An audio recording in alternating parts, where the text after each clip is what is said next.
Guys, আজ চলে আসলাম চাংপাংয়ে। আর এই নামটি শুনে হয়তো আপনাদের মনে হচ্ছে আমি চায়নার কোনো জায়গার কথা বলছি, কিন্তু না, এটা বাংলাদেশেই।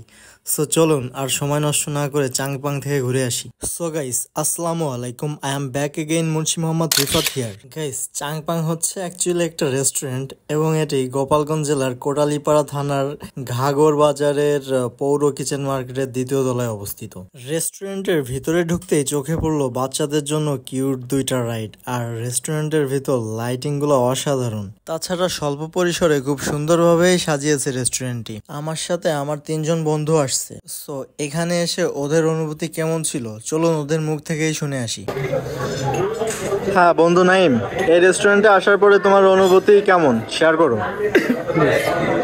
বেসিক্যালি আমি এই রেস্টুরেন্টের নামটা শুনেই আমার কাছে একটু বিস্ময়কর মনে হয়েছে যে চাংপাং হয়তো কোনো চাইনিজ রেস্টুরেন্ট, যে কোটালীপাড়ার ভিতরে যে একটা চাইনিজ রেস্টুরেন্ট আছে এই নামটা দেখে এই জন্য আসছি। আসার পর এখন ভিতরে আসছি, দেখি মাত্র আসলাম, ভিতরে পরিবেশটা কেমন এটা দেখি, এরপরে অনুভূতি শেয়ার করে যাবো। ওকে বন্ধু, থ্যাংক ইউ। এবার ভাইগনা মাহমুদুল্লাহর কাছে চলে আসলাম। সো মাহমুদুল্লাহ, এখানে আসার পর তোমার অনুভূতি কেমন শেয়ার করো। অনুভূতি খুবই ভালো, ঈদের পরের দিন বন্ধুদের সাথে আসছি, সো খুবই ভালো লাগছে। মানে বন্ধুদের সাথে আসতে পারছো, এইটাই তোমার বেস্ট অনুভূতি। অবশ্যই অবশ্যই। Great, I love you.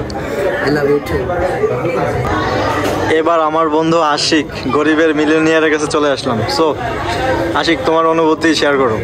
মানে আমার কোনো অনুভূতি নাই, তার কারণ যার বউ নাই তার কোনো কেউ নাই, ঠিক আছে, কিন্তু তাও ওরা জোর করে নিয়ে আসছে, চলে আসছি, এখানে আসতে অনেক ভালো লাগতেছে, ঠিক আছে। এখানে রেস্টুরেন্টের পরিবেশটা, বিশেষ করে নামটাই ফানি আর কি, যেমন চাংপাং, মানে নামটা শুনে জানি কেমন লাগে। এখনও খাবার খাওয়ার পরে দেখা যাক এখানে পরিবেশটা কেমন। পরিবেশটা ভালোই আছে, খাবারটা খাওয়ার পরে বোঝা যাবে যে খাবারটা কেমন, ঠিক আছে, এই আর কি, আর কিছু বলার নেই। আর যার বউ নাই তার কেউ নাই। ওকে, অনুভূতি শেয়ার করার জন্য ধন্যবাদ, কিন্তু I hate you. Okay guys, আমরা ফালুদা অর্ডার করেছিলাম এবং ফাইনালি ফালুদা চলে আসলো। সো এখন আমরা ফালুদা খাবো এবং খাওয়ার পরে কেমন খাবারের কোয়ালিটি এটা আপনাদের জানাবো। পার্সোনালি ফালুদা খেতে আমার কাছে অনেক ভালো লেগেছে এবং ওদের কাছে কেমন লেগেছে চলুন শুনে আসি। আসলে হানি আমরা দেখে যা ভাবছিলাম যে খাবারের কোয়ালিটি কেমন, কিন্তু না, আসলে খাবারের কোয়ালিটি অনেক ভালো। খাবারের কোয়ালিটি, তারপরে আপনার ভিতরের পরিবেশটা অনেক ভালো আছে, বিশেষ করে খাবার কোয়ালিটি অনেক ভালো আছে।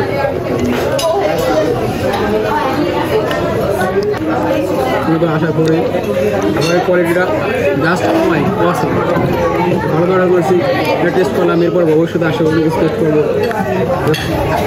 এক কোথাও আসা আপনাদের এটা লাস্টে মফস্বল থেকে এ ধরনের খাবার আসলে আশা করা যায় না, খুবই ভালো হয়েছে। গাইস, এবার চলুন রেস্টুরেন্টের ম্যানেজারের কাছে যাওয়া যাক।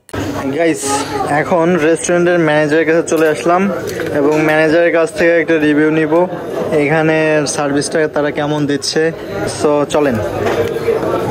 আসসালামু আলাইকুম, আপনাদের অসংখ্য ধন্যবাদ এখানে আসার জন্য। খাবারের মান ইনশাল্লাহ আপনারাই খেয়েছেন এবং বুঝতে পারছেন যে আমাদের খাবার ভালো। তো আশা করি আপনাদের মাধ্যমে আমাদের এই রিভিউটা ছড়াই দেবেন। তারপর রেস্টুরেন্টের এখানে বিভিন্ন ধরনের খাবার পাওয়া যায়, থাই, চাইনিজ, ইটালিয়ান। থ্যাংক ইউ ভাইয়া। এমনিতে একটা প্রশ্ন করি, আপনারা এই রেস্টুরেন্টে একটু ডিফারেন্ট কি সুবিধা দিচ্ছেন, এরকম স্পেসিফিক একটা সুবিধার কথা যদি বলতেন। আপনাদের পেজ থেকে যদি কেউ আসে এবং বলে তাহলে আমি তাদেরকে 10% ডিসকাউন্ট। ওকে, থ্যাংক ইউ ভাইয়া। সো গাইস, বুঝতেই পারছেন এখানে আমাদের পেজ থেকে ভিডিও দেখে যদি কেউ আসেন আর এই আমাদের পেজের নাম বললে এখানে 10% ডিসকাউন্ট পাবেন। সো গাইস, আজ ভিডিওটা এই পর্যন্তই ছিল। ভিডিওটা কেমন লাগলো কমেন্ট করে জানাবেন এবং সকলে ভালো থাকবেন। আজ বিদায় নিচ্ছি, আসসালামু আলাইকুম।